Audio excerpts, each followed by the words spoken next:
It's DJ Self, the Prince of New York. I'm definitely in the building, and my guy is in the building. Jim Jones in the building. Harlem, man. What's up? Jimmy, what's up, Jim? What's poppin', self? You already know what it is, What's man. up, Patrol? What's up, Patrol? I'm chilling now. I don't know which Jim are we talking to? Are we talking to the TV star Jim? We talking to the hip hop artist? The clothing like line the clothing person? line Jim? Yeah. Like which Jim are we talking Nah, to? fuck So many that, hats, You man. talking to the broke Jim? Yo, Jim. Well, you know if this Not is with Jim. that watch you got on, baby. I borrowed this. Yo, Jim. For the look. So what's going on, brother? I'm working, man. It's working. You know, I got the clothing line out. Vampire Life. Shout outs to Protocol. Been filming the second season of me and Chrissy's show, Chrissy and Mr. Jones. Congrats too, man. I appreciate that. Put a single out, Nasty Girl. Appreciate Self for going crazy. Yeah. Crazy with it. Shout out to Spin King. We've been working, got a mixtape, Vampire Life 3. We're gonna put that out on Tuesday. On another station I was DJing on, I would start playing some records, and it just came to me. I was like, yo, let me play records before Cam and Jim. Right, and I was saying that people from Harlem before Cam and Jim. I don't know. Yeah, like, I think I Yes. caught a whiff of that. Yeah, right. So I'm like before Cam and Jim, and I want to take it back a little bit just in case somebody's in that place that they were when I was playing those type of music. How did you come from where you were to now? Just growth. I mean, every day you learn something different, man. When I started, I knew what my position was, and my position was to do whatever needs to be done to hold my niggas down. And with that, I end up having to do some astronomical shit. Part of my French, but you know, You can curse it. It's uncensored. Don't worry about it. Yeah, I mean, you go fuck. crazy. If you witnessed it, I'm part of me. I didn't mean it. You heard me. I just was trying to get my money, but you know, I had some good times back in the day, and like I said, just evolve and learning the game, man. One thing I always was keen of was business. I knew that music was one thing and business was another, and just been trying to find my lane ever since then. You know, Cam showed me a lot of things when it came to the music industry and the music business, and I took the knowledge that he gave me and I learned from him, and just being around the game, and that's what we got now. We got Jones, you know. I gotta give props to Jim. You know what I'm saying? This is what's this album? Number 5? This is an EP, so it's not really an album, but yeah, this is like my fifth something. Congrats. But Now, you know my favorite album was On My Way to that was Church. number one. Actually, next month, Classic album. Next month marks the 10th year anniversary of my first album. Wow. Longevity, man. How you keep yourself relevant all the time on TV, man. to clothing deals, different things. Because you say it like, clothing deal, VH1. I've been blessed most of my life, man. You know, I mean, I was been blessed to make the right decisions and make the right moves. I don't know. It's like really no calculation to it. It's like, you know, you put your heart in something and go for it. But damn. And then also, Jim doesn't, you know what I mean? He doesn't care about spotlight. He puts other people on. You know what I'm saying? That's really, one thing I give props. That's one big thing I would credit to my staying relevant is my niggas I keep around me and shit like that. You know what I mean? Whether they do music with me, or whether they just run with me and shit like that, they keep me in pocket. And you know, in this game, you always gotta be doing something new. Like, you know what I mean? You gotta give people something to look at. You gotta give them an event, and this is just what I'm trying to do. To jump into different things. Music has always been the stepping stone to take your career into other lanes and shit like that. I mean, you know, music is like high school. I mean, but it opens a lot of doors for you to do some hellified shit and make a lot of money if you do it right. I gotta go back to like Protocol and Vampire Life, man. These are two separate brands, but like, how did you get into that right there? Because the Protocol joint, that shit went crazy. You couldn't keep them shits in stores. Couldn't find them. I mean, you know, they saw a picture of you and it was over. Jip said we've been blessed since we was coming up in the game to always seem to set some trends and always have a great fashion presence within the industry. So you know, sooner or later, it was inevitable that we do some clothes. I just was the first one to jump at it, and the Vampire Life thing started as me saying it in my rhymes, then me making T-shirts for my niggas, and then people start seeing us with it and put on television, and the demand just grew, and that's how that happened. Protocol, my man Dan Tan came with that deal. Like Yeah. I got a lick for us. If you want to get Yeah. you want to get busy. And so it was an outerwear deal, and it made all the sense. And now we went from just doing outerwear to now we about to start a full line. So Right. it's dope. And Shout out to Dame Dash too. He helps me out a lot on this Vampire Life. and another venture, you know what I mean? Because I got to give you props. Like, you was one of the first groups to come out with a liquor. Are you thinking about coming out with another liquor? Yeah, definitely. I got some things in the work. I got a Vodka, Vampire Life vodka. Okay. some red vodka about to come out. Vodka. I got a couple other things in the works, but shouts to Cam. We had Scissor when we was younger. Due to us getting so much money so fast, we both had some ego, so it didn't go the way we should have had it go, but it was fun, and we know the knowledge and we know what to do, so I'm gonna pop up with it all. How's your relationship with I guess the Dipset members now? Killer, everything's cool. Shouts to Joel, shouts to Killer, shouts to Freaky, shouts to Hell Rel, J.R. Ryder, anybody that was a part of Dipset. It's all love, man. We came in this game and we did something that probably won't be seen ever in this game, and we came. Yeah. We all definitely. I definitely can say that this is a group of niggas that came from nothing, from the dirt, from everything that they learned from the street, and we put it to the test, and they bit, and here we are. How is it where, let's say, like a J.R. Ryder come to you, yo, I want you to get on this song. Is that easy, or is it like, all right, well, let's, I'm older now, let's handle business? Nah. Okay, I'm just asking. The people may want to know. Niggas is always in my studio. Niggas is welcome wherever I'm at. And anytime they know that, they come down there all the time and record. Like, that shit ain't nothing. JR got a record. Hey, send it up, email it.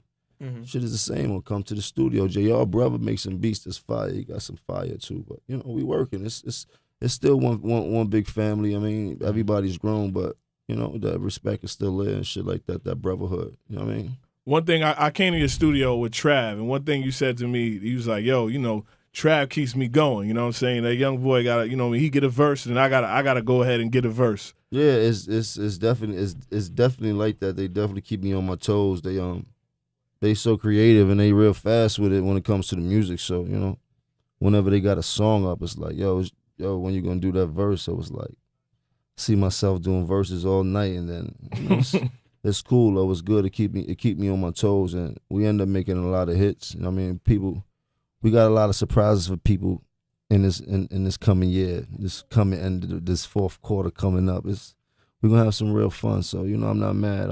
I feel good about the music we've been making. The music we've been making, part of me.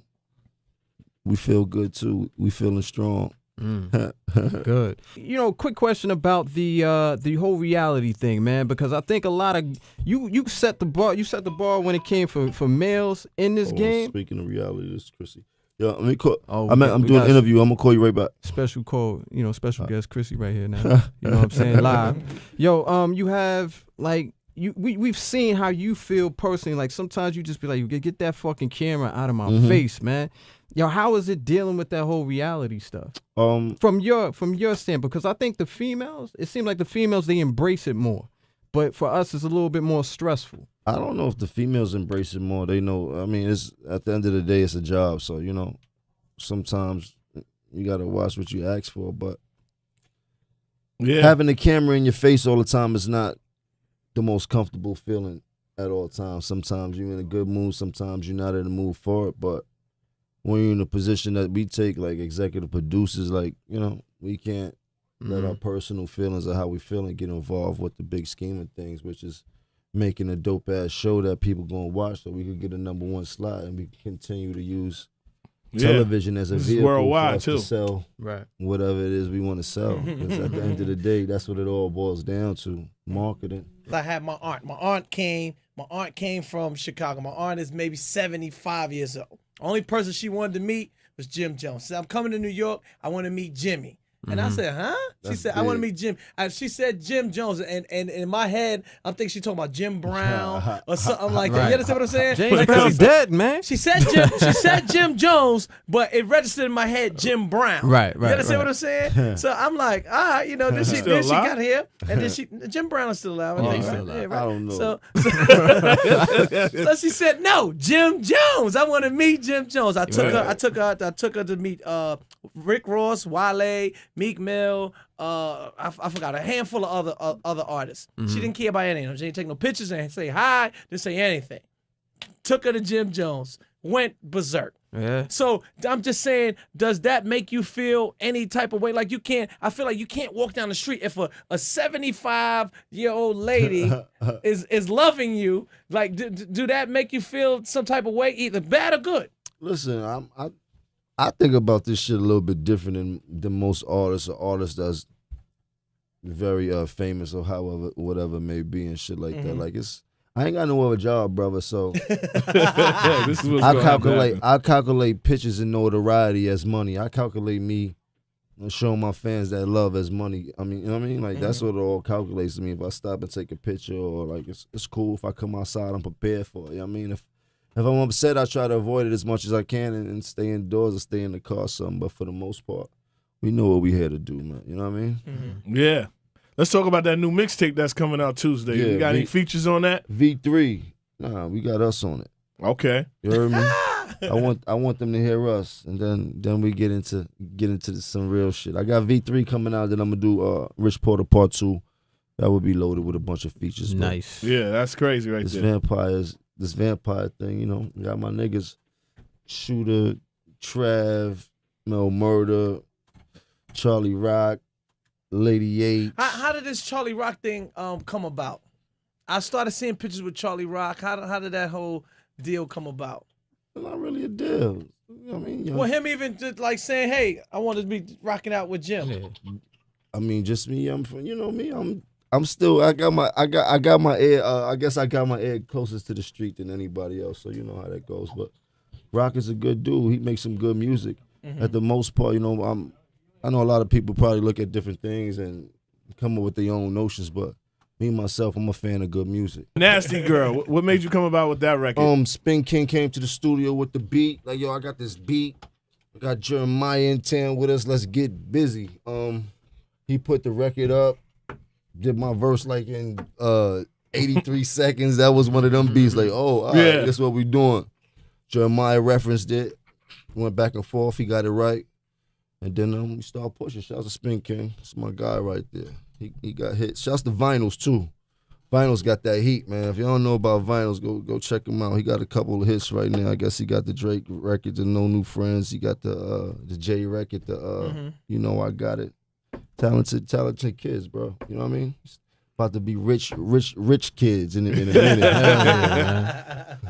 That's what it is. That's what it is. Thanks for coming through. They're giving us the wrap-up sign. So thank you, Jim. Wrap it up. My Shouts guy. to New York. Shouts to New York. I want a Jim Shouts to New freestyle, York. man. Him, Shouts to Trav, New York. Shooter. Shouts to New York.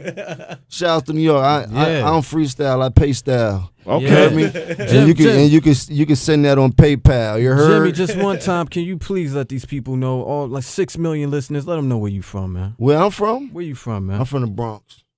Where you Nah, this fucking with you. All right, I still claim you know, that right now. Listen to me. I'm a real genuine Bronx nigga, South Bronx nigga from Weeks Avenue and shit like that. Through my travels in life, I ended up in Harlem with my family, and I'm both. You know what I mean? I did my latter life in Harlem. I love Harlem. See what I'm saying? You know what I mean? I get my flashy from Harlem. I get my fuck you from the Bronx. You heard? Exactly. Shout out to the 9, 3rd Ave, Web Ave, all that, man. My position was to do whatever needs to be done to hold my niggas down, and with that, I end up having to do some astronomical shit. Part of my French, but you know, you can curse it. It's uncensored. Don't worry about it. Yeah, I mean, you go crazy. If you witnessed it, I'm part of me. I didn't mean it. You heard me? I just was trying to get my money, but you know, I had some good times back in the day, and like I said, just evolve and learning the game, man. One thing I always was keen.